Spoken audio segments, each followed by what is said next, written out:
माझ्या मार्गांबद्दल मी सांगितल्यावर तू मला उत्तर दिलेस. मला तुझी विधाने शिकव. बुधवार 11 मार्च 2026.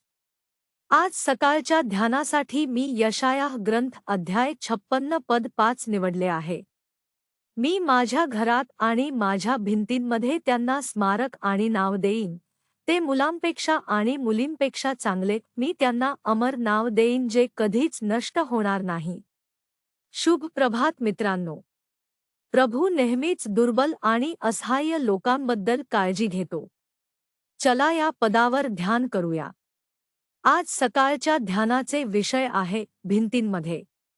यशायाह पहिल्या 40 अध्यायांपर्यंत इस्रायल लोकांच्या, त्यांच्या त्रासांच्या आणि त्यांना सहन होणाऱ्या वेदनांबद्दल बोलतो. त्यानंतर आम्हाला इस्रायलसाठी आशा दिसते, देवाच्या लोकांसाठी ज्यांना आशा, भविष्य आणि आशीर्वादित अवस्था मिळेल. आणि या अध्यायात यशायाह विदेशी लोकांना, नपुंसकांना आणि विदेशींना तारणाबद्दल बोलतो.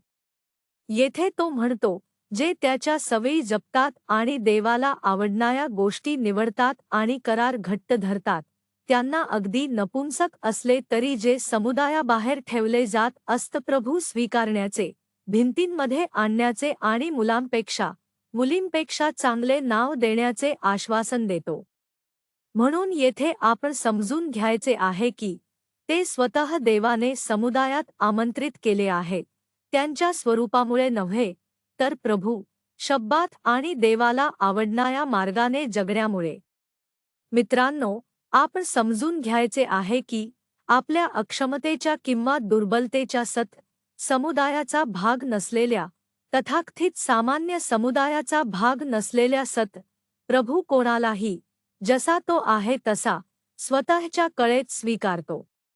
आणि येथे तो म्हणतो, जे करार जपतात, त्यांना असे नाव देईल जे काढून घेता येणार नाही. म्हणून जग आपल्याला जशी बघते त्याप्रमाणे प्रभू आपल्याला स्वीकारण्यास, आमंत्रित करण्यास आणि आशीर्वादित करण्यास तयार आहे हे समजून आपण प्रोत्साहित व्हावे.